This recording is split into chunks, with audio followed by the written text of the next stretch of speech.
वहाँ न्यायपालिका में ईमानदार लोग बैठे हैं। भारत के न्यायपालिका में बदमाश जज बैठे हैं। क्या यह भारत के बदमाश जज यही चाहते हैं राम सुरेश वर्मा राष्ट्रीय किसान मोर्चा अध्यक्ष करा दे? अगर नहीं मानेंगे आने वाले समय में ये भी करवा देगा।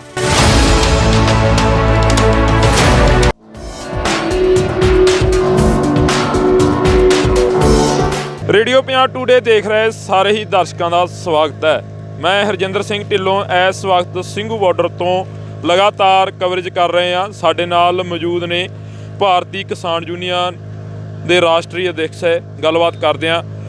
पहला स्वागत है रेडियो पंजाब टूडे ते। हाँ, पंजाब रेडियो टूडे पर का मैं स्वागत करता हूँ, आभार व्यक्त करता हूँ। सच्ची खबर दिखाने की हिम्मत आप लोग रखते हो। क्या नाम है ये आपका? राम सुरेश वर्मा, राष्ट्रीय अध्यक्ष, राष्ट्रीय किसान मोर्चा, नई दिल्ली जी। क्या लग रहा है आपको जहाँ पे आए हैं संघर्ष में? NIA का जो नोटिस है वो काफ़ी किसानों को आ गया और काफ़ी पत्रकारों को आ गया। उनको देखकर क्या लग रहा है आपको? एक सुप्रीम कोर्ट का फैसला भी आ गया, कैसा लग रहा है? जब जब सरकार डरती है तब तक ये फोर्स को, सैन्य बल को आगे करती है या षड्यंत्र के तहत सुप्रीम कोर्ट की मदद लेती है और एक न एक षड्यंत्र का गुफा छोड़ती है। और इनकी तो सदियों सदियों की आदत है। तो इनका षड्यंत्र हर जगह नाकामयाब रहा, ये भी कामयाब होगा। किसान आंदोलन है, मजदूर आंदोलन है, ये पूरे मजलूमों का आंदोलन एक साथ हो गए हैं और बहुत पैमाने पर। अभी मैं बता देना चाहता हूँ कि इस आंदोलन को सेफ और मजबूत बनाने के लिए राष्ट्रीय किसान मोर्चा 550 जिला मुख्यालयों पर कलेक्ट्रेट के गेट के सामने 550 जिलों पर 11 जनवरी 2021 से लगातार 16 जनवरी 2021 तक ये धरना प्रदर्शन दिया और 17 तारीख को बहुत बड़ा 550 जिलों मुख्यालयों पर रैली प्रदर्शन करके सरकार की चूल्हे हिला दिया। दैनिक जागरण, अमर उजाला, हिंदुस्तान, राष्ट्रीय सहारा, दैनिक भास्कर, जितने भी अखबार हैं उसको गंभीरता से लिया। लोकल चैनल भी चले। अभी हम लोगों का ये जो इनकी जो काली करतूत है, इसको एकदम हमेशा के लिए समाप्त करने के लिए हमारा एक्शन प्लान 6 लाख गाँव का बन गया है। आज इसकी घोषणा पूना से हमारे जो बामसेफ के इंटरनेशनल प्रेसिडेंट हैं और नेशनल प्रेसिडेंट हैं अमन मेश्राम साहब, ये वहाँ से वीडियो जारी करके घोषित करेंगे। जो भाजपा गांव में समझाने के लिए जा रही है उसका काउंटर प्लान हमने बना लिया है। 6 लाख गाँव में हम प्रभात फेरियाँ निकालेंगे और चौपाल लगा करके काले कानून जो बने हैं जितने भी लॉकडाउन में महामारी दौरान सारे काले कानून को दफना देंगे गाँव में। कैसा लग रहा है? अब ट्रैक्टर मार्च होगा, पंजाब से बड़ी गिनती से ट्रैक्टर आ रहे हैं, हरियाणा से बड़ी गिनती से ट्रैक्टर आ रहे हैं। क्या दिल्ली वाले साथ देंगे उनका? ये पूरे देश के लोग साथ देंगे।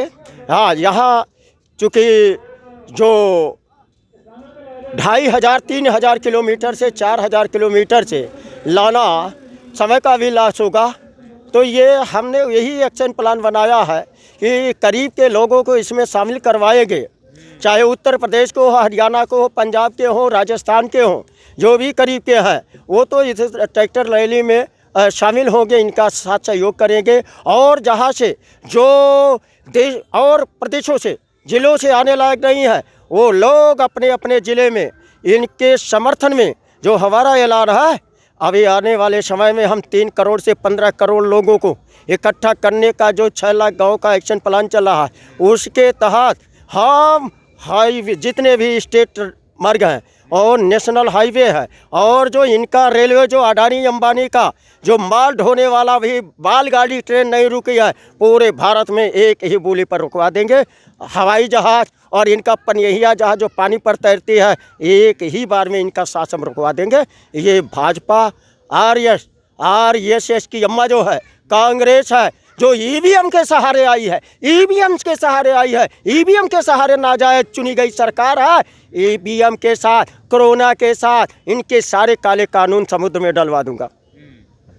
आप बोल रहे हैं ईवीएम के सहारे आई है। अगर देखा जाए तो वोटों तो आम लोगों ने पाई थी उनको, फिर ही सरकार बनी है। दुनिया के जो विकसित देश है वहाँ एक ही बार 1980 के पहले ईवीएम मशीन का प्रयोग किया गया। वहाँ के जनता जागरूक है, समझदार है, वहाँ आंदोलन किया, उसके बाद कोर्ट गया। वहाँ न्यायपालिका में ईमानदार लोग बैठे हैं। भारत के न्यायपालिका में बदमाश जज बैठे हैं, ये महाबदमाश जज बैठे हैं। ये महाजज बदमाश अगर अपनी हरकत से नहीं बाज आए तो जो अमेरिका में जजों के साथ जो हुआ है, यानी काले के खिलाफ नाजायज़ फैसला करके गोरों का बचाने का काम किए, तो वहाँ के काले लोग इकट्ठा हो करके जजों को अग्नि के हवाले कर दिए। क्या यह भारत के बदमाश जज यही चाहते हैं राम सुरेश वर्मा राष्ट्रीय किसान मोर्चा अध्यक्ष करा दे? अगर नहीं माने गए आने वाले समय में ये भी करवा दूंगा।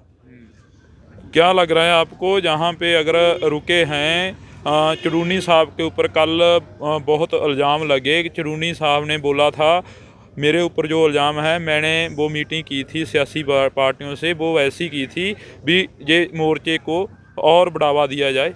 जैसा मैं सुना हूँ वीडियो के माध्यम से, और जोगेंद्र जी का भी बयान आया है, उन्होंने कहा इनका व्यक्तिगत वो था मामला, लेकिन ये आंदोलन के साथ हैं। जितने भी यहाँ लोग आए हैं ये किसान मजदूर आंदोलन के साथ है। किसान आंदोलन के साथ बहुत बड़ा पूरे देश और दुनिया के लोग साथ दे रहे हैं। सरकार षड्यंत्र करती है, गोदी मीडिया षड्यंत्र करती है। ये जो सोशल मीडिया है, इलेक्ट्रॉनिक मीडिया का जानलेवा हो गया है। अगर सोशल मीडिया ना होता तो शायद इनका षड्यंत्र कामयाब रहता।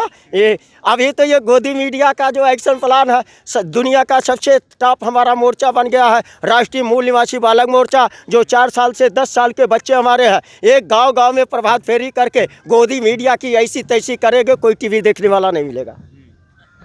ये भी तैयारी कर लिया। क्या कहेंगे आखिर में, क्या अपील करेंगे? कल राज्यपाल की पार्टी ज्वाइन कर ली, राज्यपाल की जथेबंदी ज्वाइन कर ली भूपिंदर सिंह मान के साथियों ने, भूपिंदर सिंह मान को छोड़कर। आप क्या कहेंगे उस पर? देखिए, क्या क्या कोई कर रहा है, क्या नहीं कर रहा है, मगर हमारे किसान और मजदूर का जो अभी टेलर देख रहे हो, फिल्म दिखाना बाकी है।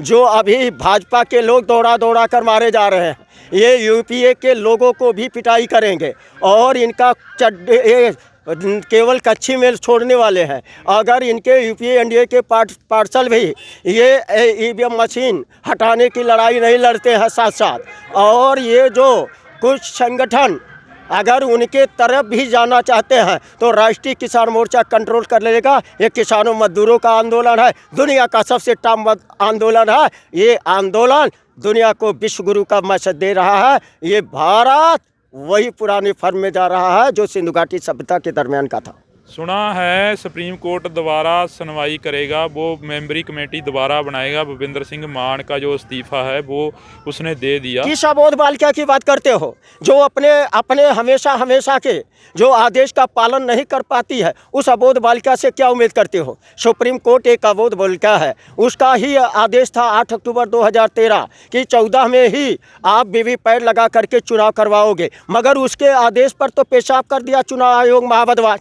उसने तो करवाया नहीं, उसके खिलाफ कंटेम्प्ट ऑफ कोर्ट हुआ। कंटेम्प्ट ऑफ कोर्ट का रिजल्ट जो आया वो 24 अप्रैल 2017 को आया, जिसके वजह से वीवीपैट लगाया। और वीवीपैट लगाने का आदेश के लिए मोदी ने 3,567 करोड़ रुपया दिया। वीवीपैट जोड़ने के पहले, वो लगने के पहले कांग्रेस 21 दलों को लेकर गई, और कांग्रेस जब 8 अक्टूबर 2013 का जो सुप्रीम कोर्ट का 32 पैरे का आदेश है, उसमें लिखा था मैनुअल काउंटिंग वाद विवाद पर, कोई वाद विवाद होगा तो मैनुअल काउंटिंग होगी, 100% गिनती पर ही रिजल्ट आएगा।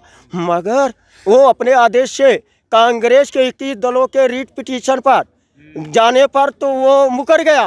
वो 50% काउंटिंग का कांग्रेस 21 दलों ने मांग रखा सुप्रीम कोर्ट के समय। सुप्रीम कोर्ट अपने आदेश 8 अक्टूबर 2013 से मुकर करके क्या दिया, एक विधानसभा में 5 बूथों की काउंटिंग कराएंगे। 5 बूथों की काउंटिंग करने के बाद रिजल्ट आया। क्या अभी आया? नहीं आया, काउंटिंग कराया गया नहीं, बेईमानी से रिजल्ट घोषित कर दिया। ये गोदी मीडिया नहीं दिखाया, ये अखबारों में खबर नहीं छपा। तो गोदी मीडिया और जो भारत का ब्यूरोक्रेसी में बैठे 3.5% वाले हैं, सुप्रीम कोर्ट से कोलिजियम के जो जज बैठे हैं, जो इनका सरकार देती है ये चुनाव आयोग की जिम्मेवारी, आयुक्त का इंडियन इलेक्शन कमीशन का जो चीफ होता है, वो तो इसके द्वारा है। ये सारे लोग एक हैं, सारे लोग 3.5% ही जालिम है, शोषक है, शासक है। तो किसानों और मजदूरों का पाला पड़ा है। हम किसान लोग बैल को नाथ करके जो खूनी होते हैं, जो अंडूसार होते हैं बदमाश, जो भैंसे होते हैं उनको नाथ करके जोत लेते हैं, इनको भी जोताई कर लेंगे। ये देखा जाए तो आज जो मीटिंग थी वो रद्द हो गई, कल पे चली गई। क्या लगता है कल पे कोई सिट्टा अब आएगा? सरकार हिल रही है, मीटिंग किसानों के साथ करने से डर रही है। किसान नहीं स्थगित किया है, सरकार ने इसको रद्द किया है। सरकार अब डर गई है, घबरा रही है। जो डर गया वो मर गया। किसानों की बात मानी जाएगी। क्या अपील क्या करेंगे 26 तारीख को जो ट्रैक्टर मार्च हो रहा है? जो ये 40 सदस्यीय कमेटी है, इन लोगों का जो निर्णय है उसका मैं समर्थन करता हूं, और साथ साथ इसे मजबूती देने के लिए 6 लाख गांव में एक्शन प्लान बनाया हूं। गांव में प्रभात फेरी कराऊंगा, गांव में चौपाल लगाऊंगा। जो भाजपा जा करके कार्य बिल अच्छे, अबे गधे कैसे तेरा ये बिल अच्छा है? अभी पिछले बार धान का खरीदारी समर्थन मूल्य न्यूनतम जो था ये 1835 रुपये था, और इस समय का जो चल रहा है अभी 28 फरवरी तक चलता है खरीदारी। इसका जो समर्थन मूल्य है का मोटे का ये 1868 रुपया है। एक साल का अंतर बता देता हूँ। पिछले साल जब 1835 था तो प्राइवेट वाले भी जब कानून नहीं बना था वो 1500 से 1600 का खरीदते थे, तो 200 का घाटा होता था सरकारी और प्राइवेट अंतर में। जब ये अच्छा कानून बन गया है जो ये लोग कह रहे हैं तो इसके बनते ही 900 से 1000 बिका। पंजाब हरियाणा में ज़्यादा 1200 का बिक रहा है। और जो तराई क्षेत्र का वो नेपाल के तराई में, नेपाल पहाड़ के नीचे जो खुशबूदार सेंटर धान होते हैं वो 3000 रुपये कुंटल बिकते थे पिछले बार। अब की बार 2000, जिसका अडानी अंबानी का बाप खाता है, उसका फूफा खाता है, वो धान 2000 का बिक रहा है। तो कैसे फायदा है? 1000 से 900 घाटे है। बता बोल रहे हैं 26 जनवरी को जो हमें धमकियां दे रहे हैं, बीजेपी के लीडर बोल रहे हैं ये भी हमको 26 जनवरी की धमकियां दे रहे हैं ये किसान। बता देता चाहता हूँ, अंग्रेज चले गए, मुगल चले गए, अबे 3.5% शोषक शासक जालिम बाज जा अपने हरकत से, नहीं तो कोरोना के साथ कोरोना महामारी तेरे ये चार काला कानून किसानों के विरोध में, मजदूरों के विरोध में, इनके बच्चों के विरोध में शिक्षा नीति चौपट करने का, और जो जीव जंतु मानव इंसान को मारने का पर्यावरण का तेरा कानून है, इस कानून के साथ ईवीएम माता सहित तुमको समुद्र में डलवा देंगे। जी धन्यवाद। सो ਇੱਥੇ ਜੇ ਗੱਲ ਕਰੀ ਜਾਵੇ ਤਾਂ ਗੱਲ ਕਾਨੂੰਨਾਂ ਦੀ ਹੋ ਰਹੀ ਆ, ਕਾਨੂੰਨਾਂ ਨੂੰ ਰੱਦ ਕਰਨ ਦੀ ਹੋ ਰਹੀ ਆ, ਹੱਕਾਂ ਦੀ ਗੱਲ ਹੋ ਰਹੀ ਆ। ਇਸੇ ਤਰ੍ਹਾਂ ਇੱਥੇ ਜਿਹੜੀਆਂ ਇਹ ਗੱਲਾਂ ਨੇ ਇਹ ਚੱਲਦੀਆਂ ਨੇ। ਸੰਯੁਕਤ ਮੋਰਚੇ ਦੇ ਸਿੰਘੂ ਬਾਰਡਰ ਤੇ ਖੜੇ ਆ, ਤੁਹਾਨੂੰ ਦਿਖਾਉਂਦੇ ਰਵਾਂਗੇ। ਜੁੜੇ ਰਹੋ ਰੇਡੀਓ ਪੰਜਾਬ ਟੂਡੇ ਦੇ ਨਾਲ। ਮੈਂ ਹਰਜਿੰਦਰ ਸਿੰਘ ਢਿੱਲੋਂ ਤੁਹਾਨੂੰ ਇਹ ਤਸਵੀਰਾਂ ਨੇ ਜਿਹੜੀਆਂ ਦਿਖਾ ਰਿਹਾਗਾ, ਇਸੇ ਤਰ੍ਹਾਂ ਦਿਖਾਉਂਦੇ ਰਵਾਂਗੇ। ਇਸ ਤੋਂ ਬਾਅਦ ਅੱਗੇ ਵੀ ਜੁੜੇ ਰਹੋ ਰੇਡੀਓ ਪੰਜਾਬ ਟੂਡੇ ਦੇ ਨਾਲ। ਮੈਨੂੰ ਦਿਓ ਆਗਿਆ। ਹਰਜਿੰਦਰ ਸਿੰਘ ਢਿੱਲੋਂ ਨੂੰ ਧੰਨਵਾਦ ਜੀ।